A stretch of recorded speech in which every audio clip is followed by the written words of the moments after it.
God's prohibition against intermingling between His people and those associated with the flood, often linked to the descendants of Cain or the Nephilim in Genesis 6, is rooted in preserving righteousness and preventing moral corruption.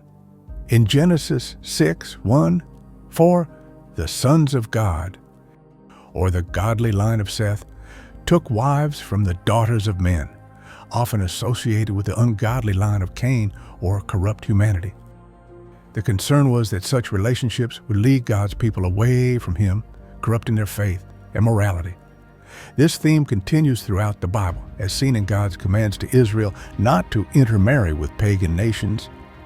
Love is indeed a gift from God, but love without wisdom is a snare. What fellowship has light with darkness? When the righteous join hands with the wicked, it is not the wicked who are cleansed, but the righteous who are defiled. Their children have become mighty in strength, but empty in spirit, ruling by force, not by truth. They take what they desire, living as though God do not see, as though judgment will never come. The flood itself was a means of cleansing the earth of this widespread corruption, reinforcing God's desire for a people set apart in righteousness. So long as the earth endures, men will be given the choice between life and death, between righteousness and unrighteousness. And many will choose the latter, for it is the easier path. Not all will be lost. I have lifted up a people set apart, a nation to bear my name. Through them I will send one who will crush the head of the serpent, who will redeem those lost to sin. But even then, they must choose. Light cannot dwell with darkness. A heart divided will fall. So let's get on with today's story lesson. The night was quiet, except for the occasional hum of cars passing in the distance. The city skyline flickered like a false promise, lights glowing in a restless rhythm. On the rooftop of an old apartment building, Dennis leaned against the railing. He had always felt the weight of things others ignored, the slow unraveling of truth, the quiet decay in people's choices. Strong yet gentle conversations ensue. It was neither seen nor fully explainable, but it was real. A voice, steady as the tide, spoke. You've been watching, haven't you? Yeah, it's getting worse. People don't care anymore.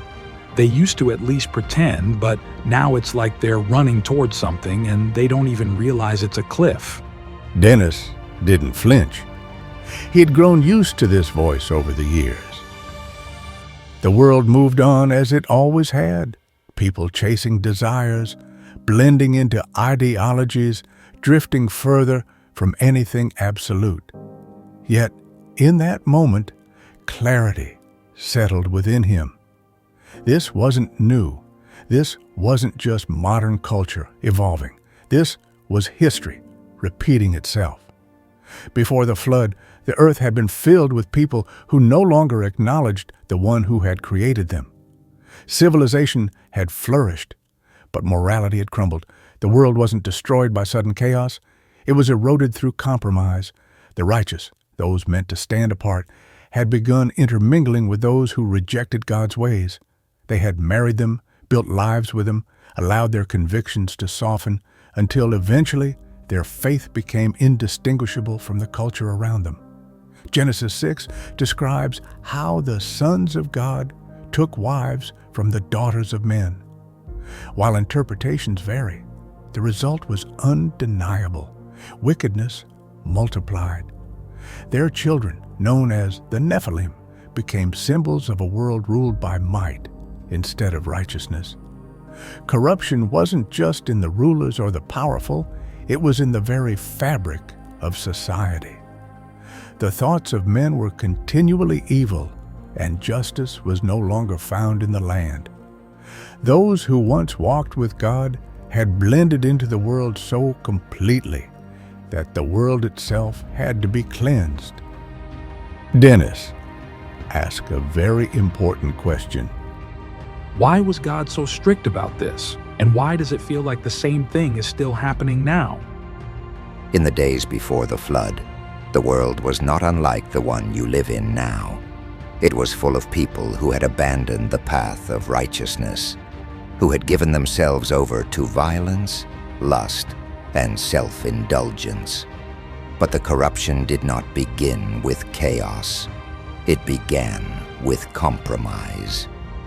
The flood was not an act of senseless wrath, but of divine mercy.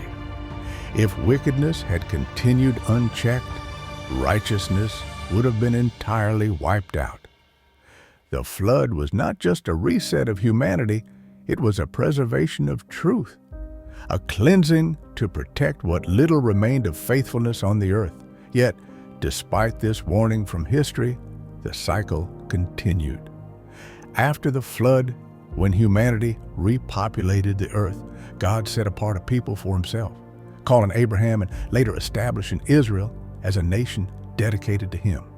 But again, the same pattern emerged. God warned them not to intermarry with those who worshiped false gods, not because he was against other nations, but because he knew the power of influence. Time and time again, when his people ignored this command, they fell into idolatry, adopting the customs and beliefs of those they had united with. Solomon, the wisest man in history, became the greatest example of this downfall. Though he began his reign devoted to God, his many marriages to foreign women led him astray. His heart, once steadfast, became divided. He built altars to pagan gods, allowing corruption to take root in Israel itself. What started as a man full of divine wisdom ended in a kingdom fractured by compromise. The pattern stretched throughout history. Whenever the people of God became entangled with those who did not follow him, they did not convert the culture. They were consumed by it. The call had always been the same: be set apart, stand firm, do not compromise. Yet over and over they blurred the lines, believing they could blend without consequence. And now, here in the present, the cycle continued still. Modern culture had convinced people that separation was outdated, that faith should be flexible, that blending in was a virtue. The idea of being set apart was now seen as judgmental, exclusive, even hateful. The world taught that love was the highest authority, but it defined love as unconditional acceptance of anything, no matter how destructive.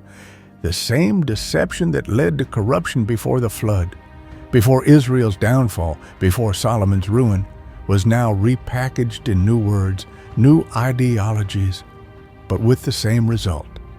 Convictions eroded, truth became relative, and those who once stood firm slowly lost their footing. It never happened all at once.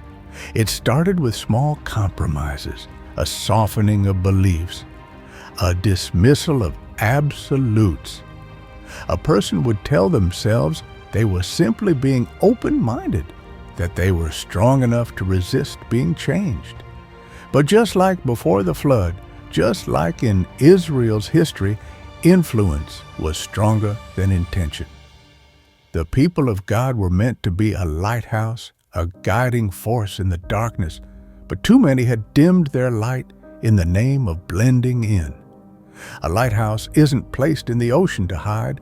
It's placed where the storms rage, where the lost are searching. But when a lighthouse dims its light to match the night, it ceases to be a beacon. It ceases to serve its purpose. God had been so firm throughout history, it wasn't about controlling people or keeping them isolated. It was about protecting the truth. If there was no distinction between those who followed God and those who rejected him, then who would remain to show the world another way? If the righteous continually allowed themselves to be absorbed into the culture around them, then righteousness itself would disappear. This wasn't about legalism. It wasn't about arrogance. It was about preservation.